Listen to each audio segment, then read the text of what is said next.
In our psalm that Jean Marie read, thank you, Jean Marie, we heard the word mercy several times. What do you think of when you hear the word mercy? Just ponder that for a moment. You hear mercy, what comes to mind? I had a seminary professor, Hebrew Scriptures, who taught us that the Hebrew word for mercy has the sense of abundance poured into scarcity. Abundance poured into scarcity. And I like that.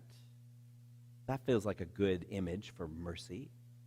And I was thinking about that over the last few days. After so much heat and so little moisture, it felt like Mother Earth had mercy on Tucson. Those of you online, we had on and off showers in many places over the last few days. Mercy, abundance poured into scarcity. Or I think about a time where I had wronged someone I didn't mean to, and I was worried about the relationship, how we'd reconcile, and the person forgave me. Abundance poured into scarcity. And there's this idea throughout the biblical witness that God, infinite source of abundant love, justice, mercy, healing, wisdom, and human beings, finite creatures, well, we often experience scarcity. Scarcity of sometimes wisdom, knowledge, information, scarcity of generosity, scarcity of love at times. And there's this invitation, Lord, have mercy. Christ, have mercy. God is full of mercy, abundance for our scarcity, that we can open ourselves to all that God has to offer us again and again and again. And the idea in the biblical witness is that we are not to then be just reservoirs of mercy, but there's an outflow. That in the ways we experience God's abundance, God's mercy, we then can be merciful, full of mercy, full of abundance. So other people in their places of whatever feels scarce for them, whether it's food or shelter, whether it's justice or feeling marginalized, that we can come from a place of abundance and to pour it out into the scarcity. And as people receive out of that abundance and mercy, well, then they have more mercy. They have more abundance to offer into the scarcity of others. It is a flow of mercy. It is a gift that keeps on giving. It's a cascade of abundance. That sounds like a good system, yeah? Yeah? So why isn't there more mercy in the world? Why is there so often the scarcity? Why does violence seem to beget more violence? Why does selfishness seem to beget more selfishness? Why does scarcity seem to beget more scarcity? I think one primary answer is fear. Fear. Now, we don't always use the word fear to describe what I'm about to describe. Sometimes we use words like stressed or cautious, but often at the heart of it is fear. That we can have fear. Some of us maybe have a sense of ourselves where we feel unworthy of help or abundance or of mercy. We feel perhaps unworthy in some way to come before the infinite source of mercy, and so we don't. Who am I to ask for anything? Who am I to receive help? And then we shut down the possibilities of mercy, of abundance flowing toward us. And sometimes on the other end of the spectrum, it may be even the same wounds, it just shows up differently. We decide how we're going to function in the world is we don't need help. I don't need no stinking mercy. I don't need anyone else's help. But again, it shuts down the flow of this infinite source of mercy, abundance, love, healing, hope, justice. And so then we have human beings in our fear from receiving what is merciful and abundant. Well, then we don't have as much to share. And so other people in their places of scarcity or need or want are perceived not as opportunities for giving and graciousness and generosity, but rather threats. Well, this person needing this, they're threatening, they're going to take some of mine, and I don't want to give any of mine. And so it shuts down the flow of mercy. We have in fear ways that we cut off the cascade of abundance. And I believe that this is some of what Jesus is talking about in the parable that you heard this morning. So in that story, we have someone who has significant resources because this person entrusts to different servants various multiples of a talent. And the talent is a monetary unit that was huge. Some scholars have pointed out it was likely the equivalent of a lifetime of earnings for the average person in the time of Jesus. So the person who got one talent got a lifetime. And then there's just multiples of that in the story. So incredibly generous. Here, take this, do something with it. I trust you with at least a lifetime. And so we hear in the story, off they go. And two of them seem to trust the giver, and therefore they risk sharing the gift, investing, trading, giving away, whatever it is they did with the gifts they were entrusted with. We hear that unlike the kind of usual human ways of thinking, instead of by offering all this gift, it didn't go away, they didn't lose it. As a matter of fact, it increased, it multiplied. And as it does, they go and check back in with the landowner, and they say, here's what we did. And he says, well, here's even more. Come be my partner. You were trusted with this smaller amount. I have even more for you. You can be part of, in one translation says, enter the joy. Enter into my joy. You can be part of what I'm doing. More so, offering more gifts, greater things into the world. And then there's guy number 3. And we hear that he does not think highly of the landowner. And there's a sense in the story, it's kind of hard to tell, but some of the tone, when I listen to it, I think the story, Jesus is trying to help us see that he is misinterpreting or misunderstanding the landowner. Gave him a bad rap, bad reputation. And maybe, I don't know, maybe he met some Christians who often give God a bad reputation. All right, there weren't Christians back then. But right, it can happen. People are supposed to embody or represent something of spirit of divine who do a terrible job of it, and so people get the idea. Anyone grow up with a picture of God as a cruel taskmaster? Some of us did, yeah. So, wherever he came up with it, he's afraid. He's afraid, so he does not trust the giver, and so he doesn't really receive the gifts. As a matter of fact, there's a sense of like it's going to burn a hole in his pocket, quite literally. So he just takes it and shoves it in the ground, carefully buries it, which is a way of saying he didn't let it in at all. He got like a hot potato, got rid of it as quickly as he could because he's afraid. And then he comes back. It seems sort of proud in his reporting. Didn't lose a cent. Here you go. Exact same thing as it was before. And then we hear in the story that then what he had was taken from him in the language of the story, and he's in the outer darkness where there's weeping and teeth grinding.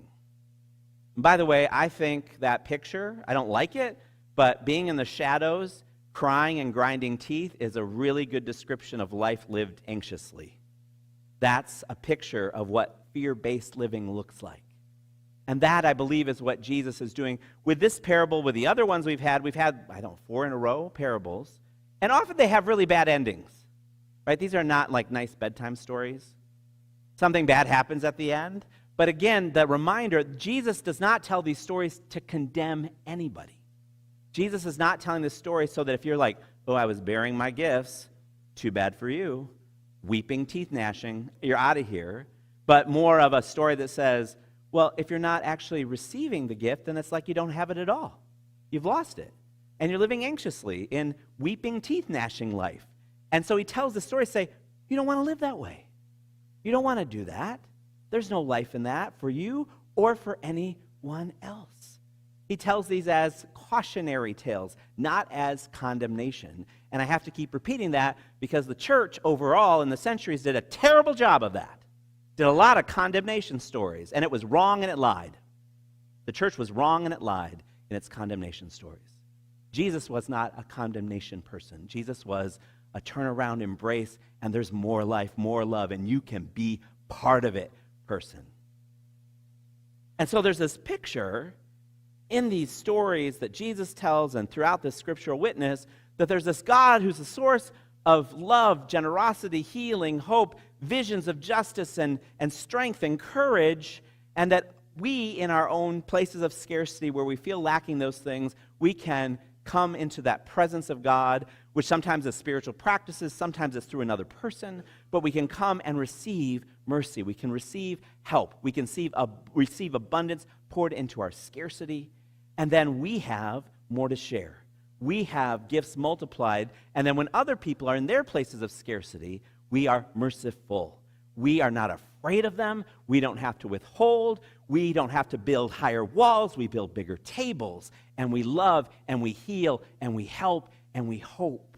And it's a good system. And then those folks, they've got more, and then they can share, and the gift keeps on giving, a cascade of abundance, and we can be part of it. But of course, we sometimes get afraid. We sometimes, maybe there's too much going on. Anyone here ever overly stressed?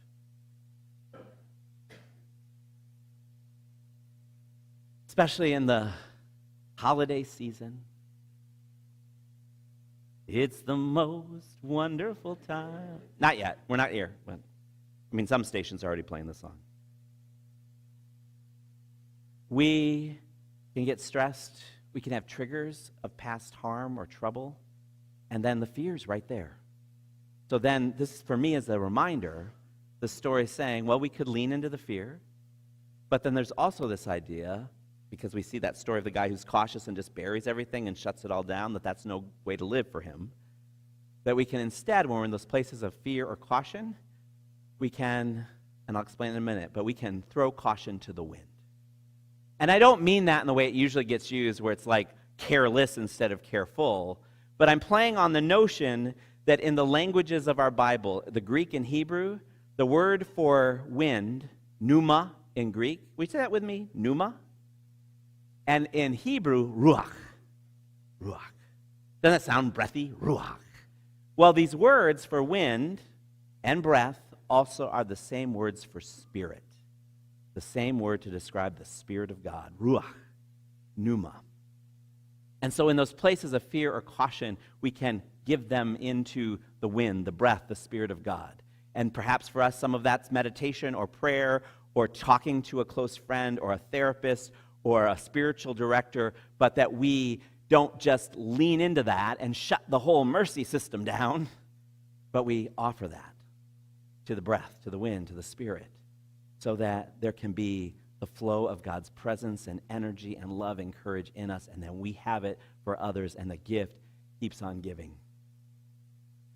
I was remembering this past week, Sunday service, a number of years back. We were in our church doing a series on healing over the course of several weeks, looking at different ways healing could be understood in the biblical stories and in community of the Spirit. And as part of that series, we had, a bit like during stewardship season, and thank you, Sean, for coming up, but different people shared some of their experience, strength, and hope.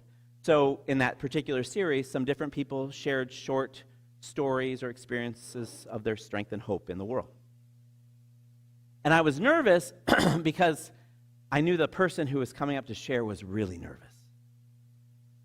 And about a year before that, he had come out of a worship service, he shook my hand, and then, though, he didn't let go, and he grabbed my shoulder and kind of pulled me in, and he said, I just need to tell you my mind has been blown today.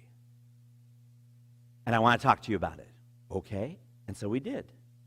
And he set up this time, and he told me about his experience when he was a young child of deep wounding and trauma in his family. And he shared with me how that had formed and shaped how he saw himself and the world and God. That he'd really, all these years, had the sense of that he wasn't worthy of help or support or care or love. Like, he knew the language, he understood the things, but he said, I just couldn't let it in. I didn't think it was for me. It's for other people. He said, but there was something in the words and the song and everything that Sunday. He goes, I'm sure I'd heard it before, but that Sunday I thought, this is for me. This is for me too. And so he said, Michael, I'm here because I want to know how to let it in, because I have no practice with that. So we talked some about that. I also referred him to a therapist because he had some psychological issues that he really needed some help with as well. And he regularly met with me and checked in about this healing journey he was on. And as we were then planning this service, a series of services and approaching this, he was talking with me one day, and I said, would you be willing to share a little of your story in one of these upcoming worship services? And he said, oh, no. I'm afraid people will judge me. I don't want people to know that I've struggled this way. And I said, I completely respect that. You don't have to. I just wanted to invite. Well, a few weeks later, he came in, he said, all right, Michael, I've been praying on it, and I just thought, what the hell? And then he did say, or heaven, whichever thing it is. And then he said, quite literally these words, I'm going to throw caution to the wind. I'll do it. And so there we were on that Sunday, and I was sitting in my little pastor chair, and he was coming up to the lectern, and I felt my heart racing for him. And he shared a little bit of his story of trauma and hurt and the ways that he had experienced on his spiritual journey and therapy journey healing. And as he finished that short little talk, the congregation applauded. And as he was out in our fellowship hall during the time after the worship service, he was surrounded by people, not judging him, of course, but loving him and thanking him. And he told me that there were 4 people that day who said they'd known some of that same kind of pain in their own lives, and his words were healing for them too. Lord, have mercy. Christ, have mercy. God indeed does. There is abundance offered into all of our forms of scarcity, and we can daily throw caution to the wind. We can daily lift up the fears and the anxieties and say, God, help me, or other people are part of that help too. Help me. I need help. I need mercy. I need love. I need healing. I need understanding. I need vision. I need wisdom. And it's poured out. God is so pleased to pour that out. That is who God is. And then we have it to share. And that's who we are. And it's a gift that keeps giving. When we live that, Thanksgiving's not a day on the calendar. It is our way of life. Thank God. Thank God. Amen.